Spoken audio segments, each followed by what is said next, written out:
एक अमीर आदमी अपने बेटे की किसी बुरी आदत से परेशान था। वह जब भी बेटे से आदत छोड़ने के लिए कहते तो एक ही जवाब मिलता, अभी मैं इतना छोटा हूं, धीरे धीरे ये आदत छोड़ दूंगा। पर वह कभी भी आदत छोड़ने का प्रयास नहीं करता। उन्हीं दिनों एक महात्मा गांव में पधारे हुए थे। जब आदमी को उनकी ख्याति के बारे में पता चला तो वह तुरंत उनके पास पहुंचा और अपनी समस्या बताने लगा। महात्मा जी ने उनकी बात सुनी और कहा, ठीक है, आप अपने बेटे को कल सुबह बगीचे में लेकर आइए, मैं वहीं आपको उपाय बताऊंगा। अगले दिन सुबह पिता पुत्र बगीचे में पहुंचे।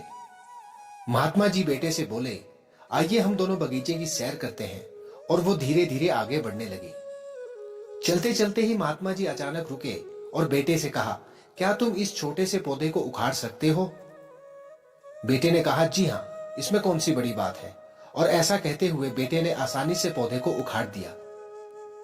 फिर वे आगे बढ़ गए और थोड़ी देर महात्मा जी ने थोड़े बड़े पौधे की तरफ इशारा करते हुए कहा, क्या तुम इसे भी उखाड़ सकते हो? बेटे को तो मानो इन सब में कितना मजा आ रहा था। वह तुरंत पौधा उखाड़ने में लग गया।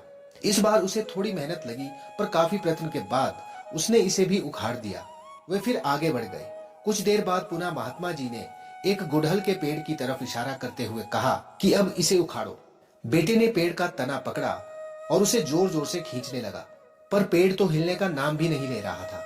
जब बहुत प्रयास करने के बाद भी पेड़ टस से मस नहीं हुआ तो बेटा बोला, अरे ये तो बहुत मजबूत है, इसे उखाड़ना असंभव है। महात्मा जी ने उसे प्यार से समझाते हुए कहा, बेटा, ठीक ऐसा ही बुरी आदतों के साथ होता है।